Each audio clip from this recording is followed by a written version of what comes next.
Ratan Tata, a name synonymous with ambition, innovation, and transformation. His journey is more than just a business story. It's a blueprint for how one visionary can reshape an entire industry and redefine the future of a nation. Today, we're diving deep into how Ratan Tata took on the impossible, from making luxury cars affordable to investing in the next wave of tech-driven startups. Join us as we explore the remarkable achievements of a man who didn't just adapt to change, he led it. This is the story of how Ratan Tata's vision didn't just transform companies, it changed India itself. Ratan Tata's early life laid the foundation for his unique approach to leadership. Born in 1937, he was part of the illustrious Tata family, which had established the Tata Group over a century earlier. Despite the legacy he was set to inherit, his early years were marked by turbulence, including the divorce of his parents when he was just 10 years old. Raised primarily by his grandmother, Lady Navajbai Tata, Ratan grew up with values of humility and resilience, which would later shape his leadership philosophy. Instead of being fast-tracked to a leadership role, Ratan chose to start his career on the shop floor, working as a blue-collar employee at Tata Steel in Jamshedpur. This decision wasn't just about proving his worth. It was about understanding the company's foundation, its workers, and the day-to-day challenges they faced. When Ratan joined Tata in 1962, the conglomerate operated in a decentralized fashion, with over 80 independent businesses spanning diverse industries like steel, textiles, hospitality, and chemicals. The companies often had their own policies and management styles, creating a fragmented organizational structure. As he worked his way up, Ratan recognized that the sprawling empire lacked a cohesive strategy and shared vision. This realization set the stage for a dramatic transformation that would come years later. By the time he took over as chairman of Tata Group in 1991, the conglomerate was in need of modernization and consolidation. The Indian economy was transitioning from a socialist model to a more liberalized market, opening up to foreign competition. This created both opportunities and threats for domestic businesses. Ratan's upbringing had prepared him for adversity, and his early career experiences equipped him with the insights needed to transform the Tata Group into a more agile and globally competitive organization. But the journey was just beginning, and the challenges ahead would test his ability to blend tradition with innovation. When Ratan Tata became chairman of Tata Group in 1991, his leadership faced skepticism. Many in the organization doubted his capability to manage such a large and complex enterprise, particularly because he had not held a senior executive role in the past. His predecessor, Jaguar Tata, had run the conglomerate for over 50 years with a hands-off approach, allowing individual businesses considerable autonomy. This resulted in a company that, while successful, was highly fragmented, with numerous businesses operating independently and often lacking synergy. Ratan saw the need for a fundamental shift toward a more integrated organization where different arms of the group would collaborate and share a unified direction. His first major move was to restructure the group. Ratan identified core sectors where Tata had the potential to achieve market leadership, including steel, automotive, information technology, and telecommunications. He began divesting from non-core sectors, selling off unprofitable businesses, and merging companies to streamline operations. This was a significant departure from the traditional Tata philosophy, which had long been about maintaining a diverse range of industries to safeguard against economic fluctuations. Ratan's approach, however, was rooted in the belief that a focused organization could achieve greater innovation and global competitiveness.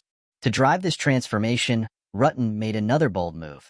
He introduced a mandatory retirement age for senior executives, including board members. This helped rejuvenate the leadership across the group, allowing younger talent to bring fresh ideas and energy. He also emphasized the need for a unified Tata brand.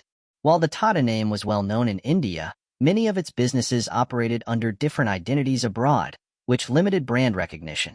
Ratan launched a rebranding initiative that positioned the Tata name prominently across all sectors, establishing it as a symbol of quality and trust on the global stage. The Tata Nano project wasn't just an attempt to build the world's cheapest car. It was a bold vision to democratize personal transportation. The idea came to Ratan Tata after seeing a family of 4 precariously riding on a motorcycle in the rain. He believed that mobility should be safe and accessible for all, not just a privilege for the wealthy. The Nano aimed to deliver an affordable and efficient vehicle for India's burgeoning middle and lower-income families, offering a safer alternative to two-wheelers. The challenges began right from the concept stage. Traditional manufacturing methods would not suffice to keep costs low enough to hit the ambitious $2,000 price target. To achieve this, Tata Motors had to rethink automotive design from the ground up. They used lightweight materials and simplified the engineering process, reducing the number of parts while maintaining essential safety features. The company also innovated in its supply chain by adopting a distributed manufacturing model, where parts were assembled in various microfactories and shipped to a central location for final assembly. This helped cut down on logistics costs. However, despite the groundbreaking engineering and initial excitement, the Nano faced significant obstacles in the market. Issues such as production delays, safety concerns, and a perception problem, being known as the cheapest car, wasn't always a selling point, hampered its sales. Additionally, the car's rollout was marred by protests over land acquisition for its manufacturing plant in West Bengal, forcing Tata Motors to relocate production to Gujarat.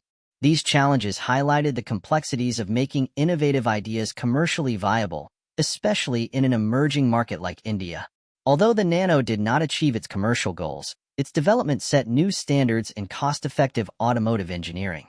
The project had a lasting impact on Tata Motors, pushing the company to adopt new technologies and manufacturing practices that would be applied to future models. It also symbolized Ratan Tata's willingness to take risks and challenge conventional thinking, reinforcing the idea that innovation often comes with failures from which valuable lessons are learned. In one of the boldest moves in Indian corporate history, Tata Motors acquired Jaguar and Land Rover, JLR, from Ford in 2008 for $2.3 billion. The decision to acquire the two iconic British luxury brands came at a time of financial uncertainty as the global economy was entering a recession. Many questioned the wisdom of a company known for its affordable cars venturing into the high-end luxury market, especially with brands that had been struggling under their previous owner. The acquisition represented a major departure from Tata Motors' traditional product portfolio and marked the company's entry into the global luxury automobile market. The risks were significant. JLR was suffering from declining sales, high operational costs, and an outdated product lineup. To make the acquisition successful, Tata Motors needed to overhaul the brand's strategies and invest heavily in product development. Under Ratan Tata's leadership, the company implemented a turnaround plan that involved restructuring operations, revitalizing the brand image, and investing in cutting-edge technologies such as electric and hybrid engines. The strategy also included expanding JLR's presence in emerging markets, which helped boost sales and diversify revenue sources. The results exceeded expectations. Within a few years, Jaguar and Land Rover saw a resurgence in both sales and brand prestige, driven by popular new models like the Range Rover Evoque and Jaguar XF. The turnaround not only validated Ratan Tata's bold decision, but also transformed Tata Motors into a significant global player in the automotive industry. The acquisition brought advanced automotive technologies, including high-end design and engineering capabilities, which Tata Motors integrated into its own projects. This move symbolized Ratan Tata's belief in taking calculated risks and his commitment to long-term growth over short-term profits. Moreover, the success of the JLR acquisition changed perceptions about Indian companies, demonstrating that they could not only compete on a global scale but also manage prestigious brands and drive innovation across industries. It became a case study in strategic acquisitions, showcasing how cultural differences could be bridged to achieve mutual growth. This achievement stands as a testament to Ratan Tata's vision of transforming the Tata Group into a world-class conglomerate. While Ratan Tata's legacy is often associated with industrial ventures like steel and automotive, his contributions to the technology sector are equally transformative. Tata Consultancy Services, TCS, was established in 1968 as a division to offer computer-related services within the group, but its potential as an IT services provider became more apparent under Ratan's leadership. He recognized early that technology would be a key driver of business in the future, and that TCS could be a leader in this space. As he took the reins of the Tata Group in the 1990s, he accelerated TCS's growth, focusing on expanding its reach and capabilities on a global scale. The IT services industry was undergoing rapid transformation, and Ratan saw an opportunity for TCS to provide cutting-edge digital solutions, such as custom software development, systems integration, and IT consulting, to clients worldwide. He pushed TCS to secure contracts with major corporations across various sectors, including banking, insurance, and telecommunications. This strategy of aggressive international expansion was crucial in establishing TCS as a global powerhouse. While many Indian companies focused on the domestic market, TCS was quickly positioning itself as a major player in the global IT landscape, competing with giants like IBM and Accenture. Ratan also recognized that scaling TCS would require substantial investment in talent and technology. He promoted the development of the company's global delivery model, a revolutionary approach at the time that leveraged India's cost advantages by delivering services remotely while maintaining quality and efficiency. This model became the backbone of India's booming IT outsourcing industry, setting a precedent for other Indian firms and establishing the country as a global IT hub.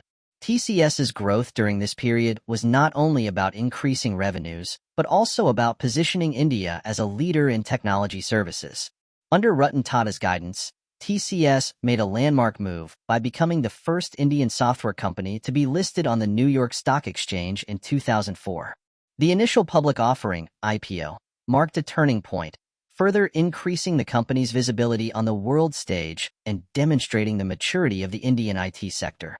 Today, TCS stands as one of the world's largest IT services firms, with a workforce of over 500,000 employees and operations in more than 45 countries. It consistently ranks among the top companies globally in terms of market capitalization and revenue. The rise of TCS under Ratan Tata's leadership didn't just boost the Tata Group's financial standing, it fundamentally transformed India's economic landscape. The success of TCS helped legitimize India's IT industry, attracting international clients and investments, and fueling a wave of tech entrepreneurship. By betting on the future of technology, Ratan Tata not only helped the Tata Group stay relevant in a changing world, but also positioned India as a key player in the global technology market. Even after stepping down as chairman of Tata Sons in 2012, Ratan Tata's role as a business leader did not come to a halt. In fact, his journey took an exciting new turn as he became one of India's most prominent angel investors. While the Tata Group continued to thrive, Ratan started exploring opportunities outside the conglomerate, focusing on emerging startups and tech-driven companies that were reshaping industries. His shift to investing in startups was not just a move to stay engaged with the business world. It was a conscious effort to support young entrepreneurs who were leading India's digital revolution. Ratan Tata invested in a variety of sectors, including e-commerce, fintech, health tech, and clean energy. His portfolio quickly grew to include well-known companies like Paytm, India's leading mobile payment platform, Ola, a ride-sharing service that emerged as a key competitor to Uber in India, and Zyvame, a popular online lingerie retailer. Beyond providing capital, he actively participated in the growth journey of these startups, offering strategic advice and mentorship. His involvement went far beyond financial backing.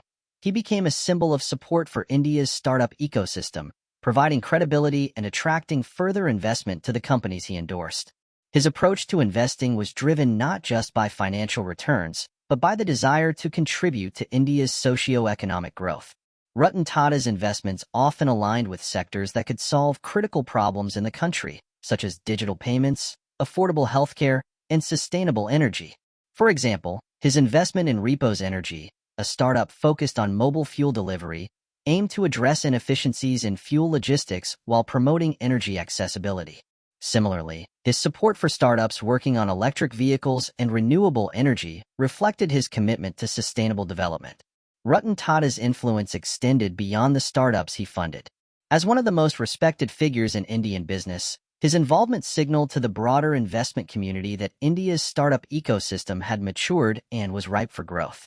Many of the companies he supported went on to become unicorns, startups valued at over $1 billion, highlighting the transformative impact of his vision. His investments also played a role in fostering a culture of innovation and entrepreneurship in India, inspiring a new generation of young business leaders to pursue ambitious ideas. Moreover, his approach demonstrated that large industrialists could embrace disruption rather than resist it.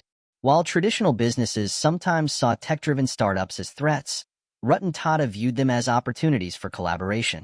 He often encouraged Tata Group companies to partner with or invest in startups, fostering a spirit of innovation within the conglomerate.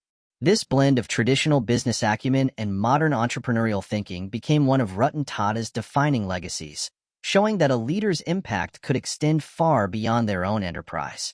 Ratan Tata's commitment to social responsibility was not limited to business. He also played a pivotal role in expanding the impact of Tata Trusts, one of India's oldest philanthropic organizations. Established in the early 20th century by J.N. Tata, the Tata Trust had long been involved in education, healthcare, and rural development. Under Ratan's leadership, the Trust significantly increased their scope and scale, becoming one of the largest charitable entities in India. His approach to philanthropy was grounded in the belief that businesses have a responsibility to contribute to society, and that corporate success should be measured by social impact as well as financial performance.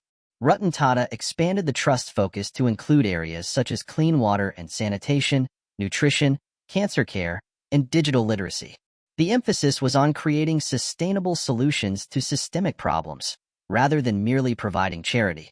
For example, Tata Trusts played a crucial role in setting up cancer treatment centers across India, addressing a major gap in the country's healthcare infrastructure. Similarly, they initiated programs to improve agricultural productivity in rural areas, helping farmers increase their incomes and escape the cycle of poverty. In the realm of education, Tata Trusts took a technology-driven approach, investing in digital learning tools and partnerships with educational institutions to modernize curricula. The Trusts also launched initiatives aimed at bridging the digital divide in remote areas, providing internet access and digital literacy training to empower underserved communities. These efforts were aligned with Ratan Tata's broader vision of using technology as a tool for social transformation, demonstrating how innovation could be leveraged to create positive change.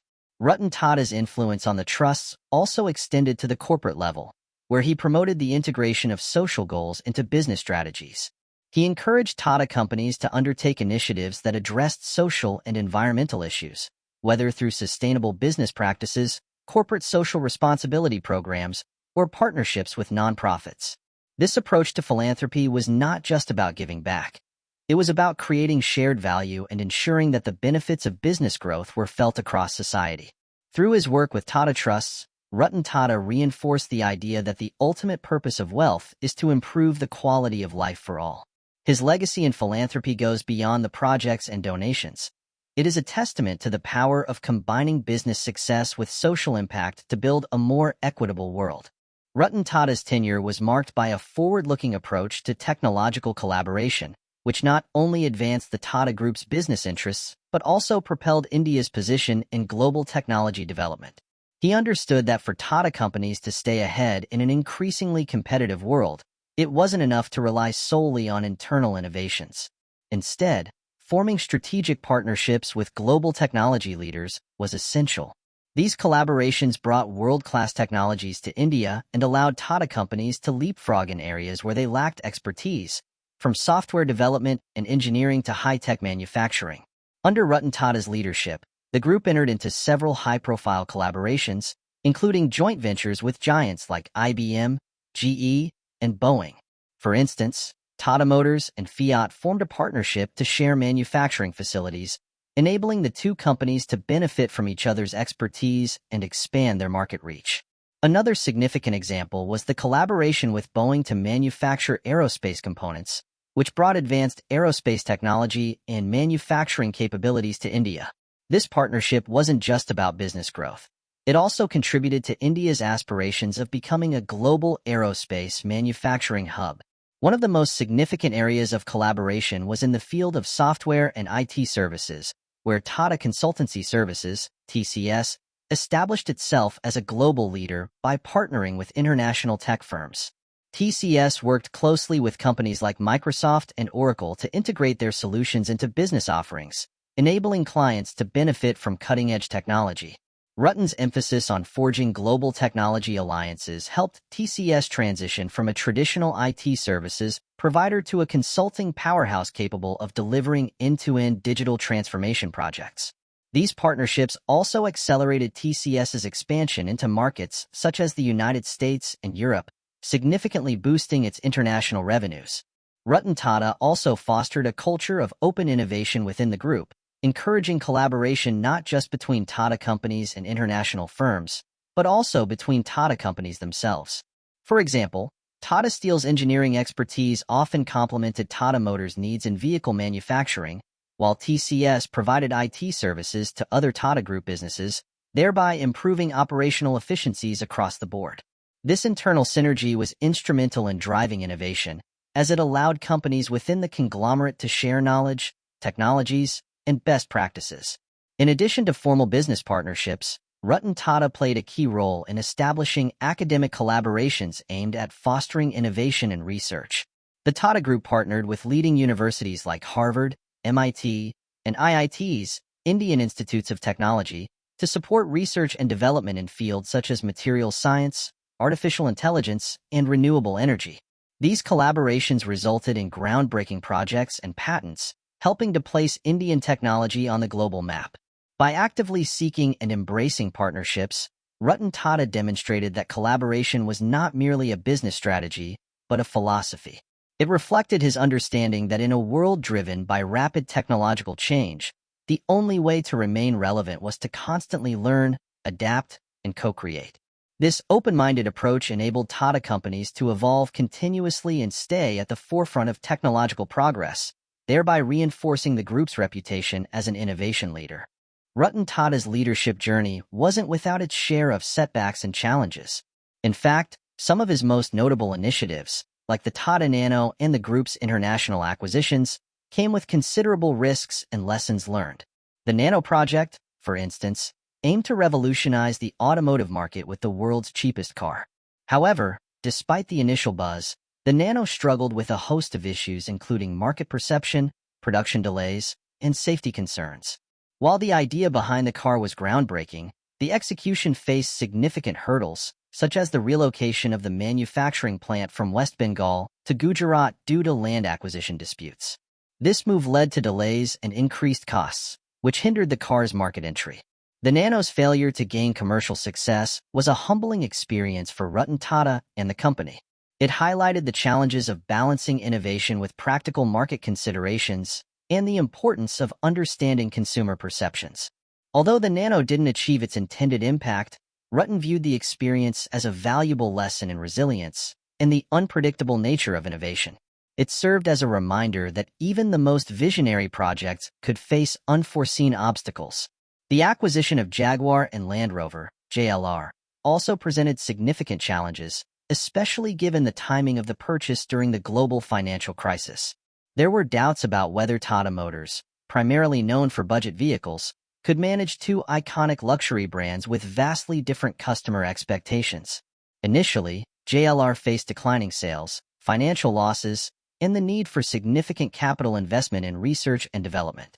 The turnaround required not just financial commitment, but also a deep understanding of the luxury market, which was relatively new for Tata Motors. Yet, under Ratan's guidance, the acquisition eventually became one of the most successful strategic moves in the company's history, as JLR bounced back with innovative new models and regained profitability. Ratan Tata's willingness to acknowledge and address failures stood out. He believed that setbacks were an inherent part of the innovation process, and rather than shy away from them, he embraced the lessons they offered. This mindset fostered a culture of experimentation within the Tata Group, encouraging managers and engineers to pursue bold ideas even if they came with risks. The company's approach to handling setbacks, whether it was re-strategizing JLR's product lineup or recalibrating the Nano project, showed a level of adaptability that helped the group navigate turbulent times. The ability to pivot and learn from failures also extended to Tata's broader business strategy. The group wasn't afraid to exit markets or divest businesses that no longer aligned with its core objectives. This pragmatic approach allowed Tata companies to refocus their resources on more promising ventures. For example, Tata Teleservices faced stiff competition in the telecommunications market, and after years of struggling, the group decided to exit the telecom business. Such decisions were never easy, but they demonstrated Ratan Tata's understanding of the importance of focusing on areas where the group could achieve sustainable growth.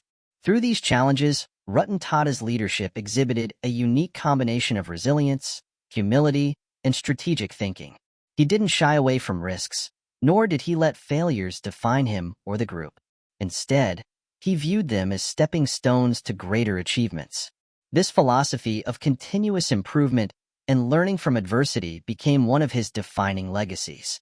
Ratan Tata officially stepped down as chairman of Tata Sons in 2012, but his influence continues to resonate throughout the Tata Group and beyond.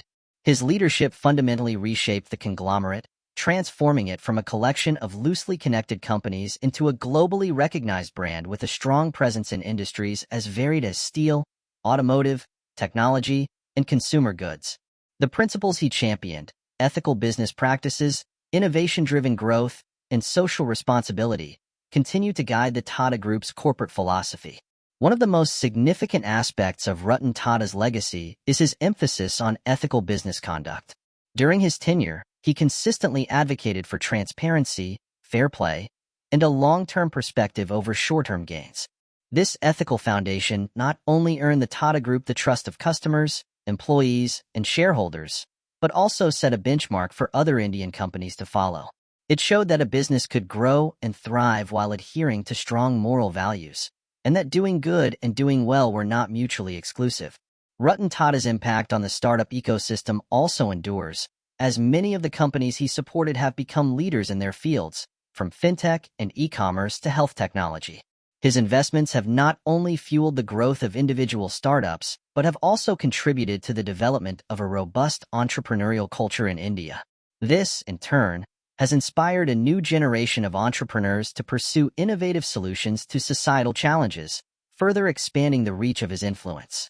Looking ahead, the Tata Group remains committed to sustainability and technological innovation, two areas that Ratan Tata prioritized. Initiatives in electric mobility, renewable energy, and digital transformation reflect his vision of a future where businesses play a proactive role in solving global problems. Even in retirement, Ratan Tata continues to advise on matters related to sustainability, often expressing his belief that companies should not only seek profits but also contribute positively to the planet. Ultimately, Ratan Tata's legacy is not confined to the companies he led or the industries he transformed. It is found in the countless lives touched by Tata's philanthropic efforts, the economic growth spurred by the Tata Group's global expansion, and the entrepreneurial spirit he helped nurture across India. His story serves as a powerful example of how business can be a force for good, leaving a lasting impact on society and the world.